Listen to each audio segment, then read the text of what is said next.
بسم اللہ الرحمن الرحیم۔ تو حج یہ عشق اور محبت کا مظاہرہ ہے، کس سے؟ اللہ تعالیٰ سے۔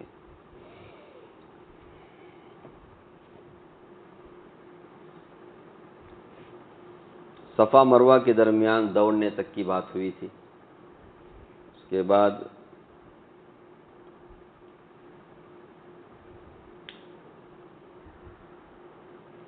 ان سب کے بعد مینا میں شیاطین کے پتھر مارنا جنون اور وحشت کے آخری حصے کا نظارہ ہے جو عاشقوں کو پیش آتا ہے۔ عاشق کا جنون جب حد سے تجاوز کرتا ہے تو وہ ہر اس شخص کے پتھر مارا کرتا ہے جس کو وہ اپنے کام میں مخل سمجھتا ہے، اور سب سے آخر میں قربانی جو حقیقتاً اپنی جان کی قربانی ہے۔ اللہ تعالیٰ نے اپنی غایت رحمت اور رأفت سے اس کو جانور کی یعنی مال کی قربانی سے بدل دیا ہے۔ یعنی عشق کا یہ انتہا ہے کہ آدمی جان کیا کرتا ہے؟ اپنے معشوق کے لیے قربان کرتا ہے۔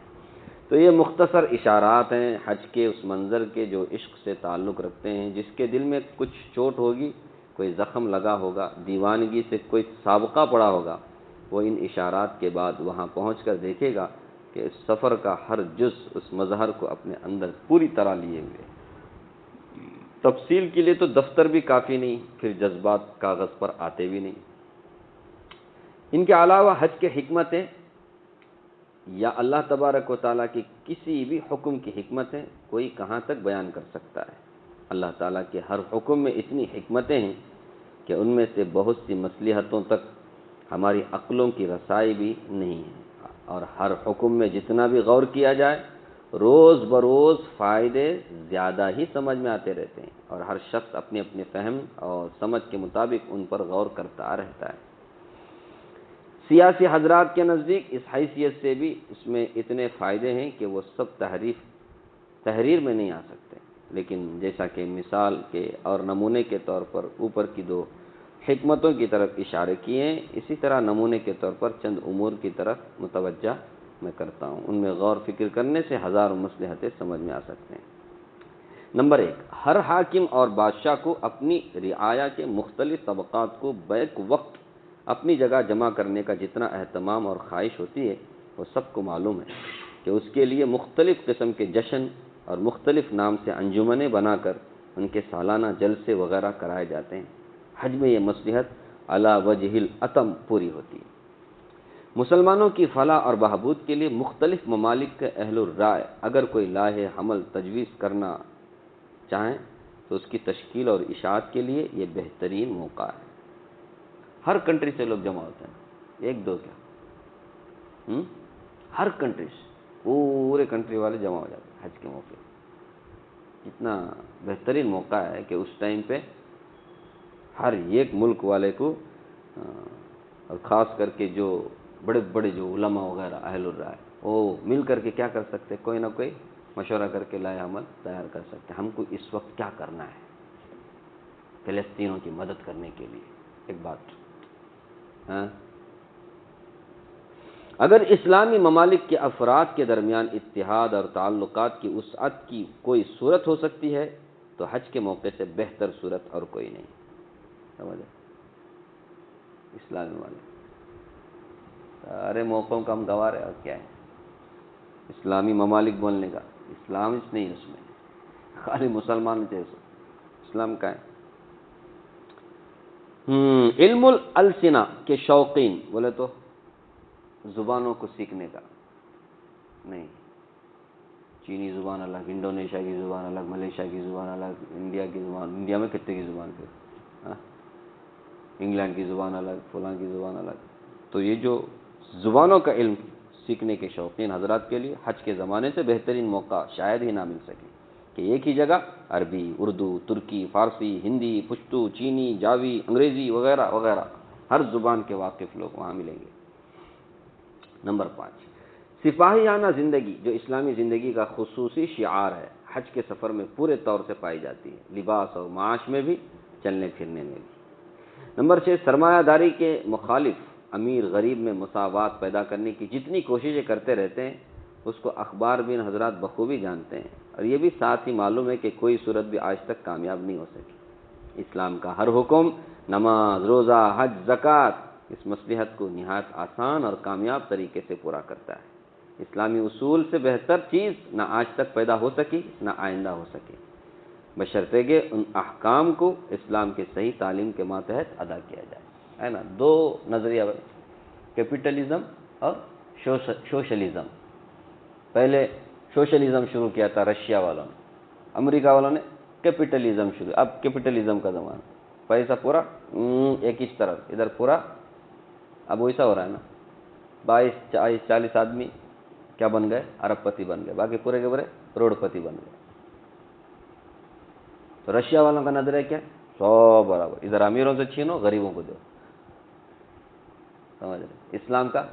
دونوں سے الگ تھلگ نظریہ ہے۔ تو حج کے موقع پر ہم چاہتے ہیں کہ سب برابر ہیں، برابر رہنا، تو نماز میں دیکھو نا، ماشاءاللہ سب برابر ایک ہی صف میں کھڑے ہو گئے، محمود و ایاز، نہ کوئی بندہ رہا نہ کوئی بندہ نہ رہا، کتنا بڑا بادشاہ بھی کیوں نہ ہو، کتنا بڑا، وہ نماز میں آنے کے بعد میں مجھے وہ جگہ ہونا یہ جگہ ہونا نہیں، کون سی جگہ ملی اس جگہ میں، اس کے بعد وہ ہو سکتا ہے کون ہو، کولی کا کام کرنے والا، فٹ پاتھ میں رہنے والا، انہیں بھی ہو سکتا ہے بعض، لیکن اس کو وہیں کھڑنا پڑے گا، نہیں میں اس کے بعد نہیں کر سکتا، میرے لیے الگ سب کو ہی، سب ایک ہی صف میں ہو سکتا ہے۔ کبھی اگلی صف میں کون ہو، فٹ پاتھ میں بکری بیچنے والا، سامان بیچنے والا موجود ہو، اور پیچھے جگہ کس کو مل رہی ہو، بادشاہ کو مل رہی ہو۔ حج میں بھی ایسا ہے، کوئی بھی ہو سب کے لیے دوچ کپڑا سفید کپڑا، سب سفید کپڑا، معلوم نہیں ہوتا اس میں امیر کون غریب کون، اللہ اکبر، کیسی زبردست حکمت ہے۔ اور سب کو ایک ہی نعرہ، لبیک اللہم لبیک، ایسا نہیں بولتا کوئی امریکہ والا ہے تو امریکہ امریکہ ہے، انڈیا میں انڈیا، کوئی نہیں، سب کا ایک ہی نعرہ، لبیک اللہم لبیک، معلوم نہیں کرتا، سب ایک جیسے۔ تو مساوات کا جو لوگ پرچار کرتے رہتے ہیں نا، اس سے اچھا کون سا موقع ہے؟ اسلام کے ہر حکم میں کیا ہے؟ مساوات ہے۔ دنیا کے مختلف طبقات میں مساوات پیدا کرنے کے لیے حج بہترین عمل ہے کہ امیر، غریب، بادشاہ، فقیر، ہندی، عربی، ترکی، چینی وغیرہ سب ایک ہی حال میں، ایک ہی لباس میں، ایک ہی مشغلے میں اور معتد بھی زمانے تک رہتے ہیں۔ قومی ہفتہ منانے کے لیے لوگ کتنے انتظامات، اعلانات، اخراجات کرتے ہیں۔ مسلمانوں کے لیے ذی الحجہ کے پہلے 15 دن قومی ہفتے سے بڑھ کر ہیں کہ جن کے لیے نہ انتظامات خصوصی کرنے کی ضرورت ہے نہ پروپیگنڈا کرنے کی۔ دنیا کے سب مسلمانوں میں آپس میں اخوت، محبت، بھائی چارگی، تعلقات، تعارف، رشتہ اتحاد قائم کرنے کے لیے حج بہترین موقع ہے۔ اسلام کی اشاعت کے شوقین، اسلام کو پھیلانے والے دینی احکام کی اہمیت اور تبلیغ کو اس موقع پر اہتمام سے لے کر اٹھیں۔ مقامی حضرات باہر سے آنے والے مہمانوں کی اصل خاطر اور ضیافت اس کو سمجھیں کہ ان میں دینی جذبہ قوت پکڑے، ان میں دین کے احکام پر عمل کا ولولہ، شوق پیدا ہو، ان میں جو ضعف یا بددینی کے اثرات ہوں وہ زائل ہو جائیں۔ اسی طرح باہر سے آنے والے حضرات مقامی اصحاب کی اعانت اس کو سمجھیں تو دین کو جس قدر فروغ ہو وہ اظہر من الشمس ہے، سمجھ رہے؟ کتنے لوگوں کو معلوم ہی نہیں دین کیا ہے، بس سب حج کر رہے ہیں بول کے آ کر کے، یہ لوگ بھی حج کر رہے ہیں، عمرہ کر رہے ہیں، حج کے ارکان تک بھی نہیں معلوم ہے ان کو حج کیسے کرنا ہے۔ تو یہ موقع اچھا ہے کہ اس کو موقع کو غنیمت سمجھو، اور ٹینٹوں میں خاص کر کے مینا کا ٹینٹ ہوتا ہے، ایسے نہیں بیٹھ کر کے کیا کرو، دین کا کچھ بات بولو، دین بولے تو کیا ہے ان کو سمجھ میں آئے گا، خالی حج کے نہیں، دین کیا ہے اس کو بھی سمجھانے کا اچھا موقع ہے۔ یہ سب موقع ملتے ہیں، کبھی عرفات کے میدان، کبھی مزدلفہ میں، کبھی مینا میں، اچھا موقع ملتا ہے۔ غربا اور عمرا کا اختلاط، یعنی غریب اور امیر دولت مند لوگوں کا ایک ساتھ میں جڑنا جو مستقل طور پر ایک مقصود چیز ہے کہ اس کی وجہ سے ایک طرف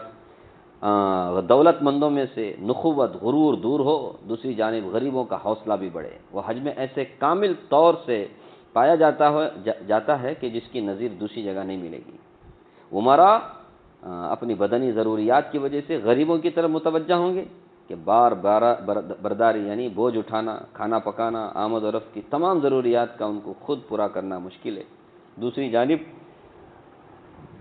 غریبوں کی مالی ضروریات ان کو عمرا کی طرف، دولت مندوں کی طرف متوجہ کریں گی، جس کی وجہ سے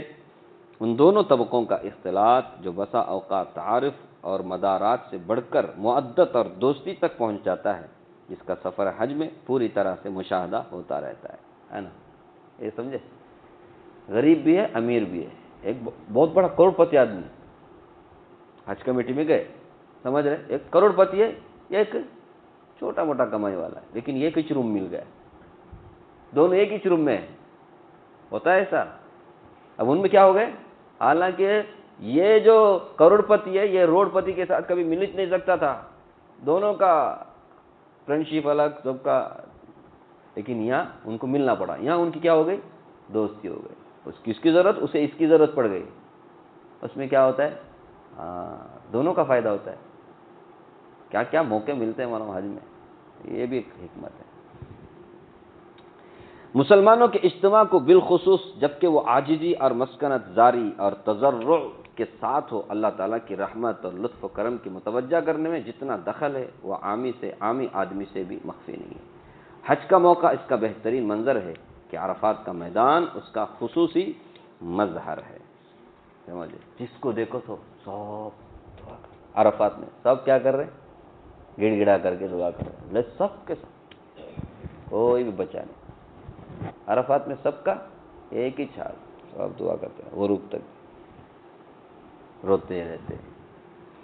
آثار قدیمہ کا تحفظ اور اسلاف بالخصوص پہلے انبیاء کرام کے احوال کا علم استحضار سفر حج کا خصوصی ثمرہ ہے، سمجھ رہے، وہاں جائے تو پورا وچنا آثار قدیمہ، اللہ اکبر، کبھی دیکھے تو غار سور، کبھی غار ہیرا، ادھر دیکھے تو صفا مروہ، ادھر دیکھے تو مینا مزدلفہ، سب دکھتا ہے وہاں، حضرت ابراہیم علیہ السلام، حضرت اسماعیل علیہ السلام، حضرت حاجرہ علیہ السلام، رسول اللہ صلی اللہ علیہ وسلم، صحابہ اکرام، ان سب کی یاد کیا ہو جاتی ہے وہاں، تازہ ہو جاتی ہے، ان سب کو یاد کر سکتے، پھر ان کے حالات پڑھ کر، ہم کو حالات اگر معلوم نہیں ہے تو وہاں کچھ حالات بتانے والے بھی رہتے ہیں، تو ان سے معلوم کر کے اچھا ایسے کیا ایسا کیا بول کر کے ان کی یاد تازہ ہو کر ان کے جیسا بننے کا بھی جذبہ دل میں ابھرتا ہے۔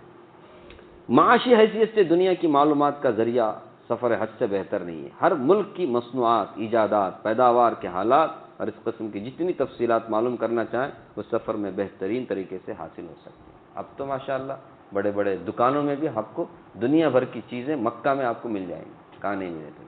اب تو ایسا ہو گیا آپ کو چھوٹے شہر میں بھی ساری دنیا کی چیزیں مل سکتی ہیں، ایسا ہو گیا ابھی زمانہ،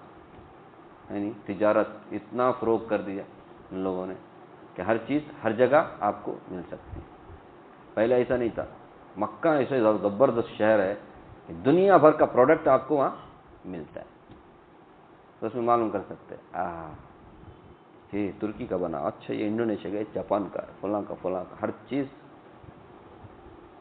اور ہر ایک کنٹری کسی نہ کسی چیز کے لیے کیا ہوتی ہے، مشہور ہوتی ہے نا، تو وہ آپ کو مکہ میں اس کا مشاہدہ ہوتا ہے، اس لیے ہمارے حاجی لوگ ماشاءاللہ بازار زیادہ گھومتے ہیں،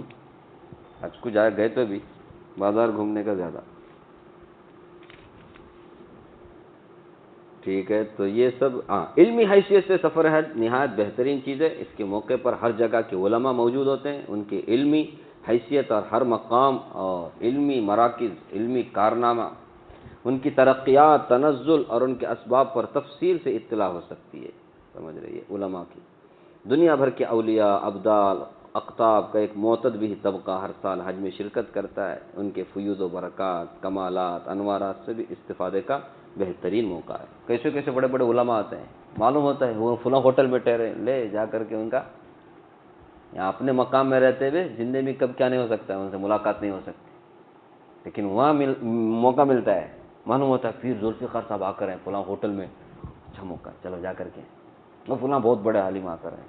اللہ اکبر، ان کی ایک نظر پڑ گئی، ان کی دعا مل گئی، زندگی بدل سکتی ہے، کیا بولتے ہیں ظہیر بھائی، اللہ والوں کی نظر ایسی ہوتی ہے۔ ہاں مدینہ میں تو ملتا ہے، مدینہ میں ابھی مینا اس کا ہے نا، میں بولنے ہوتا نہیں، آدمی ڈھونڈتے ڈھونڈتے کیا ہو جائے، اب پکا معلوم ہوگا فلاں ٹینٹ میں ہے بولے تو جا سکتے ہیں، مشکل نہیں، موقع تو ملتے ہیں، لیکن